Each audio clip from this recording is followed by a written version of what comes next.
आज के इस कार्यक्रम में आए हुए तमाम विभिन्न जनपदों से शिक्षा के क्षेत्र में कार्यरत योद्धा, समस्त मंच के उस छोर पर बैठी हुई मातृशक्ति नीलम भाटी जी, मेरे सम्मुख बैठे हुए इस क्षेत्र के बुजुर्ग, नौजवान साथी, प्यारे बच्चे, मातृशक्ति, सभी को मेरा नमस्कार, जय हिंद, प्रणाम। साथियों, आज यहाँ आजमपुर गढ़ी गांव में शिक्षा को लेकर के हम लोग एक चौपाल लगाए हुए बैठे हैं और जिस चौपाल पर, जिस मंदिर में शिक्षा को आगे किस तरीके से बढ़ाया जाए, इन तमाम बिंदुओं पर चर्चा करने के लिए हम लोग यहाँ एकत्रित हुए हैं। और आज यहाँ से जाकर के कि किस तरीके से लाइब्रेरी अपने अपने गांवों में हमें स्थापित करनी है, इस विचार को आगे बोने का हम लोग काम करेंगे। साथियों, अभी पूर्व के वक्ताओं ने ग्राम पाठशाला के बारे में तमाम जानकारी दी, लेकिन उस जानकारी को थोड़ा सा और बढ़ाते हुए मैं ये कहना चाहता हूं कि जब महाराजा सिद्धार्थ भगवान गौतम बुद्ध बन जाते हैं और जब गौतम बुद्ध तमाम राजपाट को छोड़ करके वनों में ज्ञान प्राप्त कर रहे थे, तमाम इस भौगोलिक व्यवस्थाओं को जानने का प्रयास कर रहे थे, तो वन में घूमते घूमते एक आश्रम के पास पहुंचे और उस आश्रम में बैठे साधु को यह पता चला कि तेरे आसपास भगवान बुद्ध का आगमन हुआ है। उन्होंने भगवान गौतम के खातिर उनका सत्कार करने के लिए कुछ खान पीन की व्यवस्था की। उस खान पीन की व्यवस्था में भाई कुलदीप जी एक गिलास दूध भिजवा करके अपने शिष्य से कहा कि वहां भगवान गौतम बैठे हुए हैं, उनको आप दूध ले जाकर के दीजिएगा। जब वह शिष्य गौतम जी के पास पहुंचा तो गौतम ने उस शिष्य को निहारते और मुस्कुराते हुए देखा और ये कहा मन ही मन में कि जिस व्यक्ति ने ये दूध भेजा है वो संपूर्ण ज्ञानी है, वो बुद्धिमान है।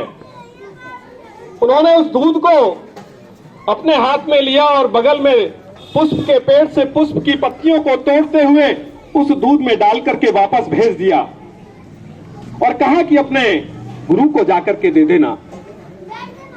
तब वह दूध वापस लेकर के उस साधु के पास पहुंचा तो साधु को असहजता महसूस हुई कि कहीं गौतम भगवान नाराज हो गए, मुझसे क्या गलती हो गई।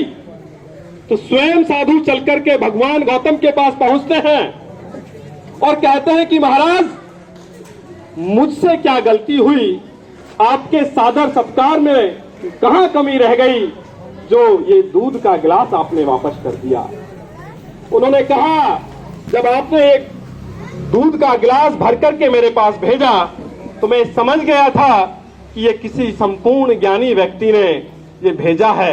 मैं ये समझ गया था किसी योद्धा ने इस दूध को भेजा है, लेकिन इस दूध की खुशबू सिर्फ आप तक थी। इसमें जो पुष्प डाल करके मैंने वापस तुम्हें भेजा है वो इसलिए भेजा है कि इस दूध और इस ज्ञान को आप इस देश के कोने कोने में, इस ब्रह्मांड के कोने कोने में आप लोग फैलाने का काम करें। ये लाल बहार जी की ग्राम पाठशाला है। गनौली से निकल करके मैं गांव क्या बताऊं, तमाम उन जनपदों तक पहुंचने का काम इस ग्राम पाठशाला ने किया है जहां शिक्षा के क्षेत्र में बहुत पिछड़ापन था। साथियों, मैं बादलपुर के पुस्तकालय के उद्घाटन में पहुंचा और जब मैंने वहां ग्राम पाठशाला को अमर भाई देखा, मैं ग्राम पाठशाला की टीम से पहले वहां पहुंचा हुआ था। मुझे जानकारी नहीं थी कि ग्राम पाठशाला की टीम गनौली से चल करके यहां आएगी। मैं मंच पर बैठा हुआ था और शिक्षा के क्षेत्र में दो चार शब्द कहने की बात सोच रहा था, लेकिन जब ग्राम पाठशाला को देखा तो मन में एक जज्बा पैदा हुआ कि जब ग्राम पाठशाला के लोग बादलपुर और आजमपुर गढ़ी में आ सकते हैं तो मुंडी बकापुर में क्यों नहीं। बादलपुर वह गांव, गनौली वह गांव जो पहले से ही शिक्षा के क्षेत्र में अग्रणी गांव है। कैप्टन राजपाल जी, मेरा गांव जनपद बुलंदशहर का वह गांव जिस गांव में विभिन्न जातियों के लोग निवास करते हैं, मेरा वह गांव जिसमें किसान 2-4 बीघे के लोग हैं, मजदूर टाइप के लोग हैं। मेरे यहां लखावटी अमर सिंह इंटर कॉलेज और डिग्री कॉलेज है जो भारत में विख्यात एग्रीकल्चर के लिए जाना जाता है और विभिन्न लोग वहां से पढ़कर के अपने अपने उच्च पदों पर गए हैं, लेकिन वहां एक सकारात्मक माहौल नहीं मिल पा रहा था। तो बादलपुर गांव में ग्राम पाठशाला को देख करके ये प्रेरणा जगी कि मैं भी अपने गांव में एक पुस्तकालय खोलूं और बिना सोचे समझे मैंने ग्राम पाठशाला के सामने ये वादा किया कि 60 दिन के अंदर अपने गांव में पुस्तकालय का निर्माण करके हम लोग दिखाएंगे। साथियों, जब मैं गांव में पहली बैठक की, ये बताना इसलिए चाहता हूं कि हम लोग किस तरीके से आगे पुस्तकालयों का निर्माण करें।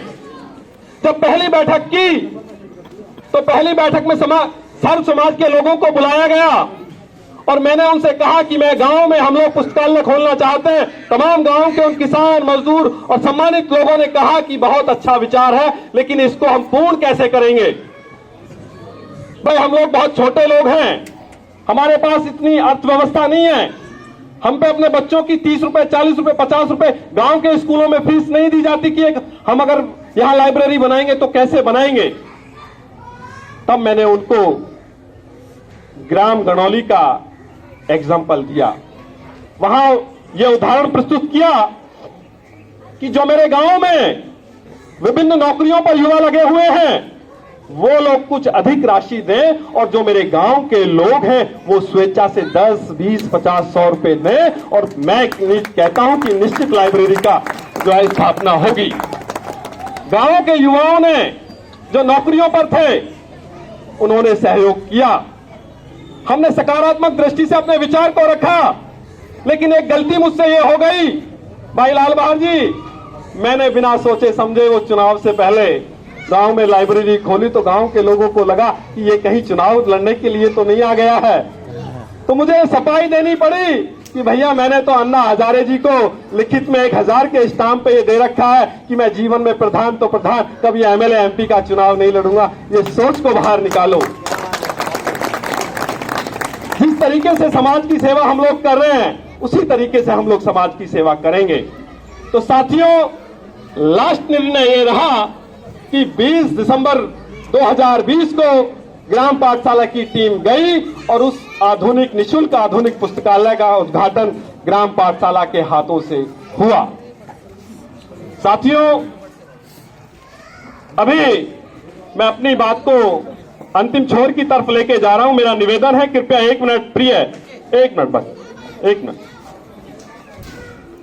अंतिम शब्दों की तरफ लेकर के जा रहा हूं। बात आती है जीवन में संगति की। अगर आपकी संगत अच्छी है तो मैं दावे के साथ कहता हूं कि आपके चरित्र का निर्माण हो जाएगा। अगर आपकी संगत अच्छी नहीं है, जिस तरीके की संगति में आप लोग बैठते हैं उसी तरीके के विचार आपके अंदर उत्पन्न होंगे। जिस तरीके से पानी की बूंद का एक पानी की बूंद का प्रारब्ध अपने आप में अद्भुत है। जब वह पानी की बूंद सागर से उठकर आसमान में भाप बनकर के बादल का रूप लेती है, वही पानी की बूंद जब बारिश होकर के धूल के संपर्क में आती है तो कीचड़ बन जाती है। वही पानी की बूंद जब वर्षा के रूप में नदी में गिरती है तो नदी का रूप ले लेती है। वही पानी की बूंद जब वर्षा होकर के सर्प के मुंह में गिरती है तो वही पानी की बूंद विष बन जाती है। और वही पानी की बूंद जब नदी में गिर करके सागर में मिलती है तो खारी बन जाती है। और वही पानी की बूंद जब बारिश होकर के सीप में गिरती है तो मोती बन जाती है। तो ये आप लोगों को निर्णय करना है कि आप लोगों को विष बनना है, खारा बनना है, कीचड़ बनना है, या इस देश का मोती बनना है।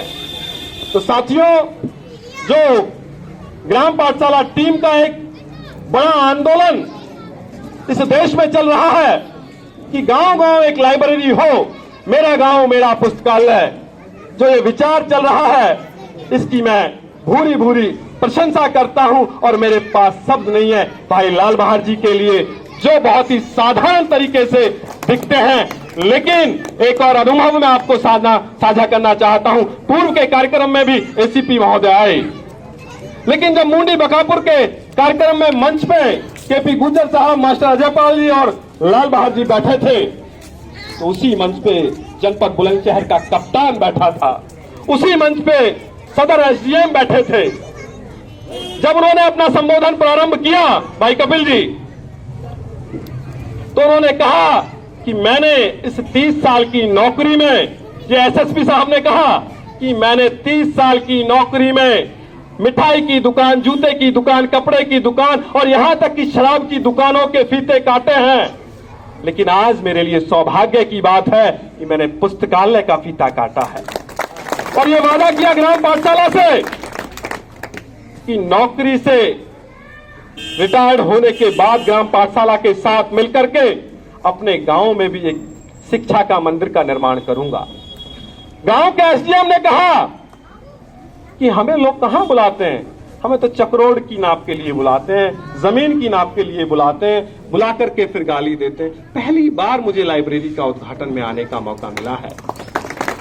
तो साथियों, ये ग्राम पाठशाला की टीम का कर्ज आप लोगों पे कभी नहीं उतरेगा, ये मैं वादा कर रहा हूं और दावे से इस बात को कह रहा हूं। अगर आप लोग समझ गए तो संभल जाएंगे, ये भविष्य संभल जाएगा, अन्यथा ये आधुनिकता की अंधी दौड़ में, ये जो नोएडा शहर है, ये आधुनिकता की अंधी दौड़ में कहीं धूमिल सा होता नजर आ रहा है। आज तमाम गांवों का डेवलप हो रहा है, तमाम गांवों में बड़ी बड़ी इमारतें खड़ी हो रही हैं, लेकिन हमारी